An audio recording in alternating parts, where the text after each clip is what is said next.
So Support Services of Virginia is a human services company. Our primary role is to support people with disabilities, both intellectual and developmental, in community-based settings.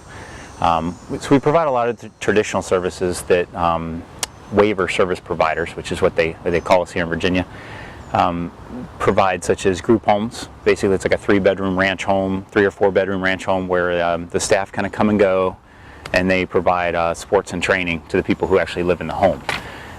The other service that we do, which is probably our main source of Medicaid funding, is the sponsored residential program, which is a lot like foster care for adults.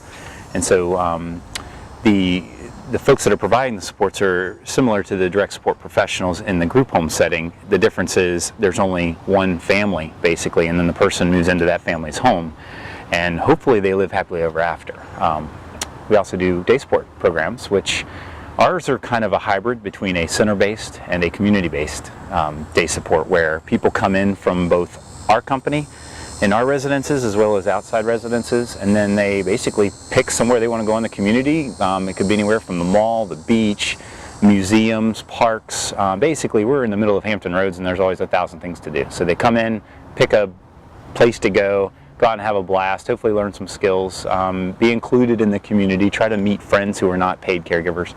Awesome program. The other thing we do is therapeutic consultation. We kind of bring a second set of eyes into either our own homes, other sponsored homes, or into even day supports when somebody's having behavioral problems and they just need somebody to come in with some additional experience.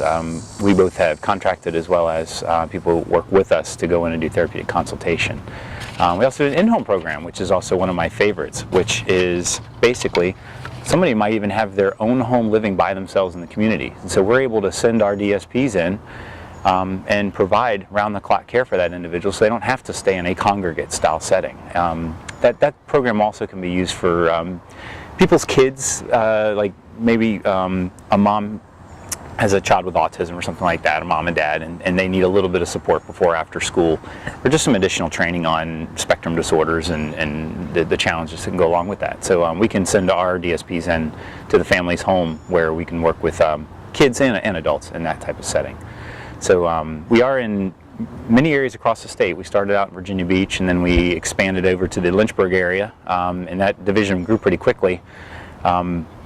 Shortly after that, we moved out to, or about the same time actually, we moved out to the Eastern Shore area, which was until then underserved. There was basically no other providers out there. And so, and last but not least, we went into Danville and did an acquisition on Danville. We grew there, and so that's kind of now the footprint of the company from the big level is pretty much across the whole state. But primarily our services and things are now out west on the other side of 95, which is interesting.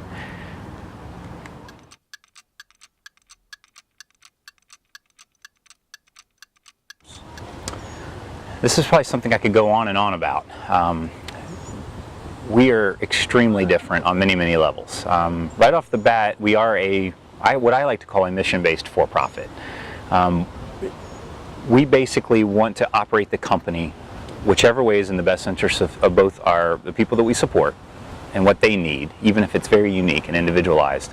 But we also want to really be the best employer possible, both for our foster care families as well as our DSPs and other leadership. So with those two things in mind, then we look at human services to say, what is the need? We're not just going to go out and start group homes or day supports or whatever based on the same model everybody else is doing. We really look at the individuals and say, what's not working everywhere else, and let's see if we can figure out a way to provide a better service to support better people or help them become the best person they could be. And so we used to be known for bringing in all of the behaviorally challenging folks. And really what we were doing is listening to what they were saying by throwing a TV across the room. And sometimes they were saying, I want to be treated well. I want to be treated with dignity and respect. Or just don't set up power struggles, or don't say no. Just work with me. And a lot of people use behavior to communicate those type of things. And so we try to listen and find out what their needs are and try to accommodate them as best we can. And before you know it, they're not breaking things anymore. They're not using negative style behaviors to communicate, because we're actually listening using the traditional way. and before you know it, somebody comes in behaviorally challenged, is now just living a good life in the community. So that's kind of how we really started to break away from other providers. And then we also do a different business model. For example, we do 4 group homes that are only 4 and below. We pretty much, Andy and I, have refused to go 5 and up on beds capacity. The federal government's basically saying anything above 5 is not good, and we should move to smaller, more integrated settings. So we focused on that, although the rate structure is not such that makes that really possible. So we are always getting very, very creative to provide the best supports possible within the funding source, but not make money. I mean, we don't want to lose money either, but the goal of most of their agencies, even the nonprofits, they just want to make money, or a large profit margin, let's say 10%. So Andy and I have been really focused. Even as a for-profit, we turn all the money in and put it right back into either customer supports or wages and benefits for our staff or infrastructure improvements. We don't really take any money out like most CEOs or even directors of nonprofits. Their salaries are usually pretty large. So I guess those are kind of the main things. Our company has also always had we like to try our best to get people out of training centers and give them a better life in integrated settings in the community, and that's always been one of the things that we really are kind of passionate about. And so those are probably the main things, I guess. It's nice not having a board to ask permission to do things. And so a lot of people say, well, Chip, you're not trying to do this to make money, why don't you become a nonprofit? But the minute you become a nonprofit, you start having all of the problems of, well, I want to buy a new vehicle, I have to wait till the next board meeting and get that approved. So luckily the structure that we have, which is an S corporation, Andy and I can make quick decisions. I mean, any DSP could walk into my office or send me an email with a great idea, and if it's a good idea, we might be able to implement that in just a matter of minutes, as opposed to a normal company that takes forever to get anything done. So I think that's going to give us a strategic advantage moving forward.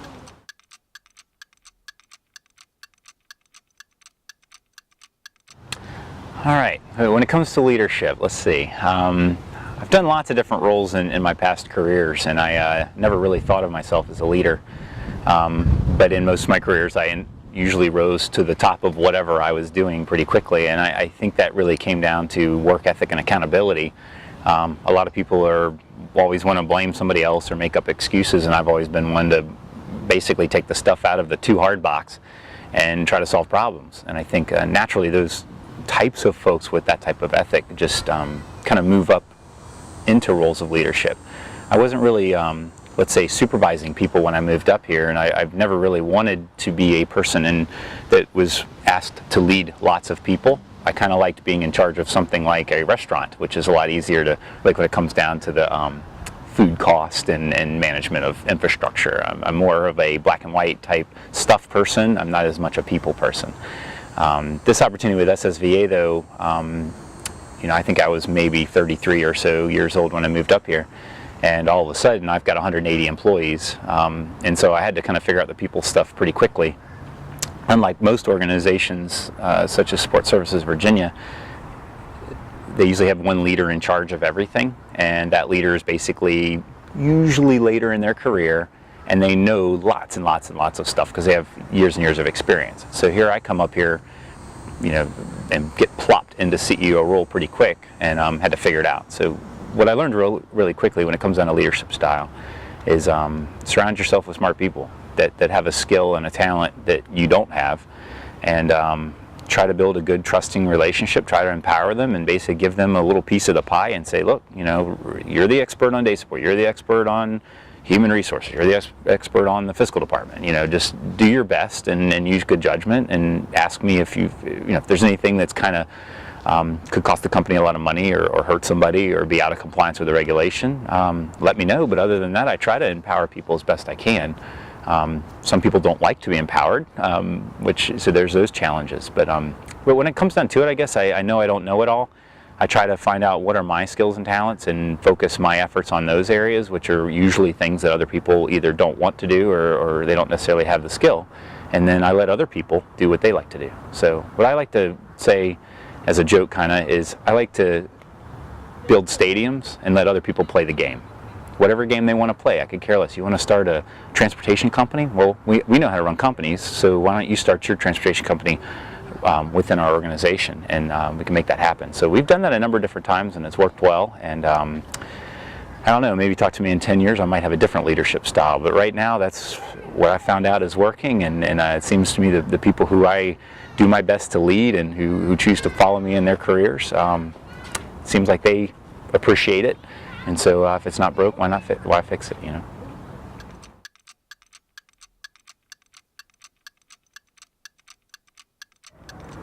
It's actually a really good question, and it's one that I think I've asked myself about once every 6 months. Like, wow, you know, this is getting bigger or harder, or there's some new challenge, and how do you figure it out?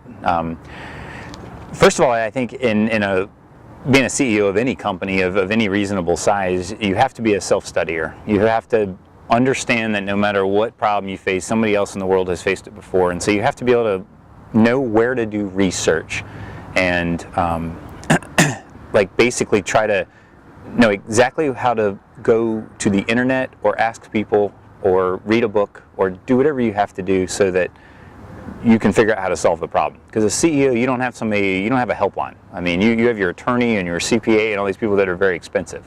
But primarily, you have to figure this stuff out on your own. So what I found out is, first I needed to stop getting distracted by other stuff. So I tend not to pay attention to local things. I don't read the newspaper. I don't watch television. I stopped basically consuming any type of information that did not help me become a better person. So I do read a lot of books, mostly business related or something that helps me with a hobby or live my life better or have a better experience. I do watch the economy and pay a lot of attention to everything from commodity cycles and currencies and how other companies do things, because basically if you listen to other CEOs or CFOs or investment folks, you can see the way that they look at companies and how they value companies and how they make recommendations for a company to do better or worse. And it doesn't really matter if it's a manufacturer or a tech company or even a services company.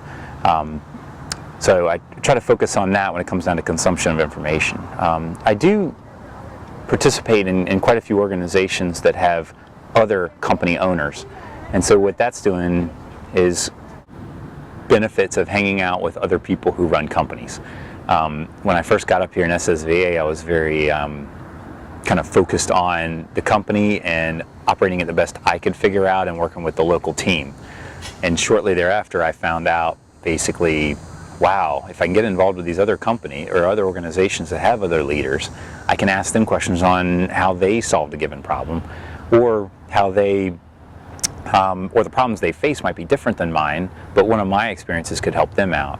And so I've joined an organization called an Entrepreneurs Organization here locally. I'm also in a club called 3 to 5 Club, which is how to get your business mature in 3 to 5 years using some very strategic tools. And so I've really focused on that in the last year or so, and it has given me amazing advantages that I wouldn't have had if I hadn't pursued this. I really wish when I moved up here I had started getting into organizations like that. I would have avoided so many problems. So I would recommend to any leader of any size company, get involved with peer mentoring groups, get a second set of eyes on your organization, learn from each other's experiences. They basically kid around and say smart people learn from their mistakes and wise people learn from the mistakes of others. So I try to put myself around other people who've made lots of mistakes, and I ask them how they solved it.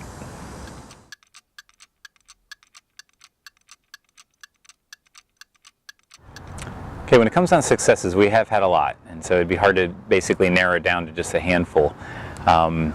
Personally, probably the one that I was most proud of was when we did the acquisition in Danville,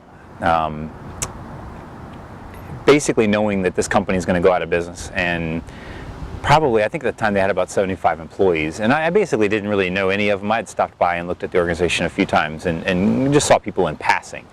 But as hard as I knew it was going to be and as expensive it was, turning away was probably the right decision, and we decided to do it anyway and move forward. And so once we actually made it happen, and after about 8 months we were able to turn it around and get it basically profitable, and now today it's one of probably the best divisions that we have, because we really started it from the ground up and created new systems and processes, and it's a very happy place to be and work. And I think it's really interesting that they really picked up on the mission and values and the vision that SSVA has. And so when you walk in down there, it's like you're walking in to the company that my mom started. And so for me personally, I think that being able to go in there and turn that company around was one of the biggest successes. Doing a lot of growth, we've really probably tripled the size of the company, or maybe even more, since my mom's passed. And so the ability to do that and not go out of business, which happens to a lot of companies that don't go through those growth cycles very well, to be able to get to the size that we are today, I think is one big success for us. Now that was talking from the professional side of the house. From the human services side of the house, we have basically transitioned probably 7 or 8 people since I took over in 2005. We've probably transitioned 7 or 8 people from training centers over to the community, and some of them have moved into group home type settings or in-home type settings, or even foster care, the sponsored residential program setting. And to see them flourishing, and to see them wearing normal clothes that fit and to style, to their personal style, to see them having a bedroom that they got to decorate or have their own bedroom, to see them eat food for the first time after eating pureed training center food, where they actually literally will take a pork chop and put it through a blender and get it to mush and then shape it back like a pork chop, and that's your meal. That's every meal, is everything goes through the blender. And to see a guy like that get out and then be able to eat normal food and go into the community and hang out with friends and have his room decorated, I think that's the thing that gets us up in the morning. And no matter what role you play at SSVA, all of us are pretty closely tied to the individuals we support. We come in contact with them on a daily basis, and I think that really helps us understand why we're here and why we're doing this. This is not just a company. Yes, the company must exist to achieve the outcome.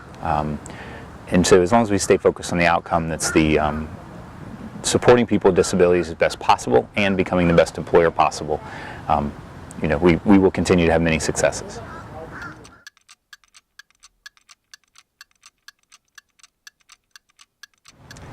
So I think it was about 2007. I had been CEO for just a couple years, 2006 and 2007 time frame. This was right before the housing crisis. And Virginia Housing and Development Authority had some cool programs, and I met a guy at a conference named Bill Fuller, and he's an amazing guy. And he let me know, wow, you need housing. We have all this money that can help you get housing affordably with very little money down and blah, blah, blah, all this nice stuff, no credit check, and it was, looking back at it now, it was a lot like the ninja loans, they say, no income, no job, no asset type loans that they were doing that got the whole market in trouble. And VHDA was peddling those type of loans. So the good thing about VHDA was they were doing conventional loans.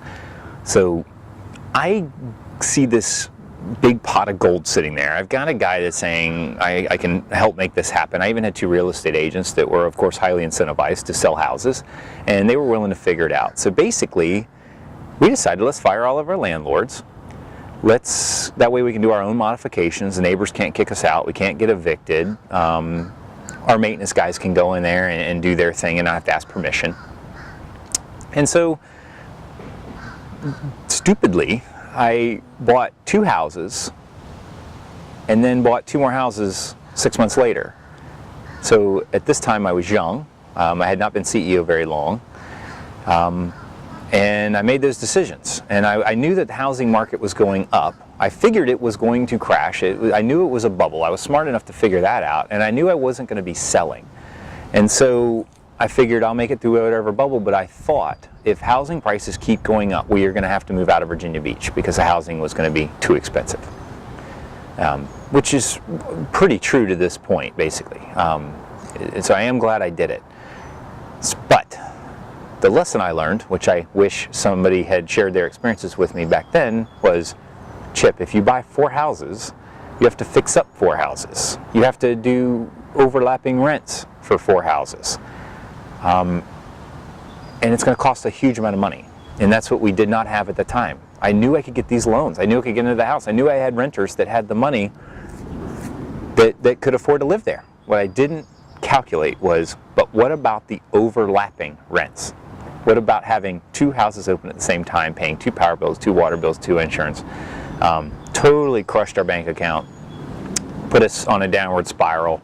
Paul and I both had to dump in tons of money just to make it, just to make payroll. Terrible decision. Looking back at it, I should have calculated the numbers better, and luckily I made it through that decision, and SSVA still survives today, and now I know not to do that again, and I'm there to share my experiences with others. So that was the biggest financial type CEO decision I made that really almost killed us. The second one's more of a leadership thing that I just found out about recently, or in the last, let's say, 6 months, is that we got so focused on the business, we forgot that the focus should have been the mission and the values and the culture of the organization.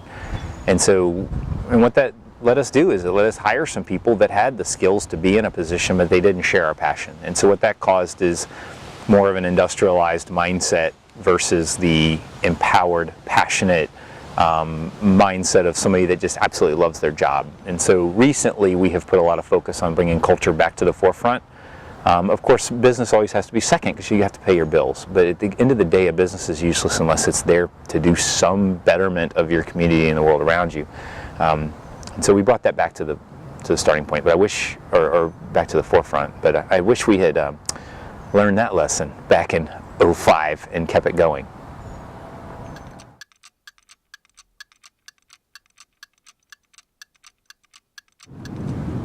Covered a little bit of this in one of the previous questions, but the main things that I wish I knew back then that would have prepared me much better for CEO. One is to join other organizations of people who run companies of many different sizes and backgrounds and learn from their mistakes, learn from their successes. I really skipped doing that for like the first 8 years that I was CEO, and I just got involved in organizations in the last year, and the benefits have been amazing. So that would be the first thing right off the bat. Keeping culture first, the mission, the values, the passion, keeping that first. Every single position that we hire, make sure that they have the same type of passion. And then in every position of leadership, must get the passion, the culture, and the values, and they live by them. And not just on paper. And I think that's one of the biggest mistakes that we made that I wish we could undo, because I think we've promoted a lot of people into positions mostly because they wanted a raise, and at the end of the day they didn't have the skills, the talent, or the drive, or even the desire to do the job and to provide the best life possible to both the employees and the customers that are underneath their leadership structure.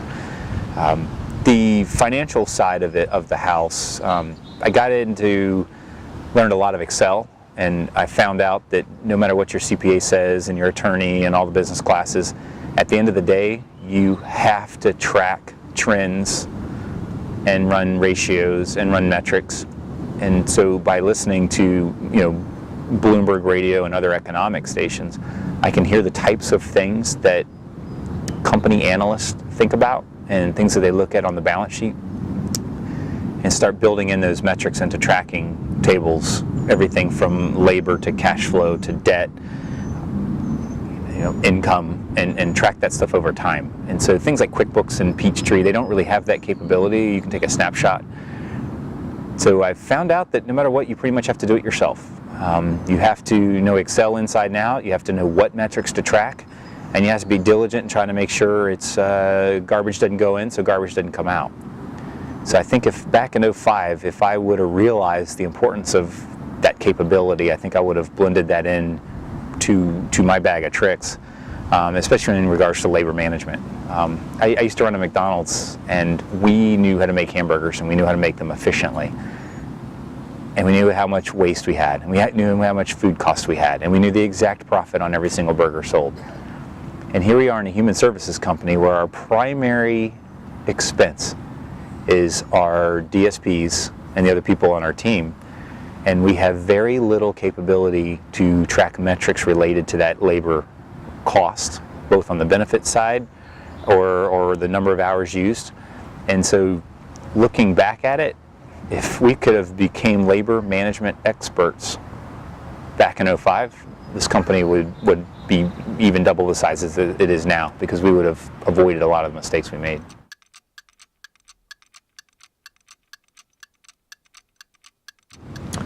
That's actually a good question, because our field is going to be unrecognizable over the next 5 years. So major regulations have come out from the federal government with intent and mandates for 2019. And so all human service providers are going to have to basically completely retool their systems and come up with a new way of thinking. Specifically in Virginia, we're actually overhauling our waiver system, which is the funding-based system that we operate under. And so by 2016, that new waiver is going to go through the General Assembly, and what's going to come out could be completely different than what we have currently. What this means is we might have some really hard decisions to make. We might find out that the standard group home model of 3-bed and below that we'd like to operate may not be viable at the new rate structure. We may find out that the foster care program, the sponsor residential program, has a drastic cut because other states don't pay their sponsors as much as we pay ours, and so the state might find that that's a place where they can save a buck. So over the next 5 years, we're going to be tracking this and really paying attention to that, and then finding, given the new system, what are going to be the opportunities that pop up.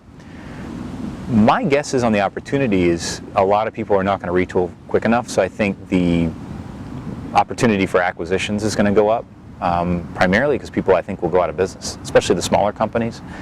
And so I'd like to have support services be ready basically to be that lifeboat as ships start sinking. I think there's also a lot of opportunity for growth in outlying areas, and which would not have been possible until recently. Now that most of the world's companies are moving to cloud-based services, both on, say, digital health records, or QuickBooks has the ability to run remotely. We're using a cloud-based payroll management system. Right now, with the laptops, the tablets, the cell phones with the hotspots, I can be a CEO anywhere. I don't have to be at an office. And what that also means is we can have communication with an outpost that's 6 to 8 hours away in Virginia and continue to operate it as if they're right next door, and hopefully keep the same or higher level quality than we currently have.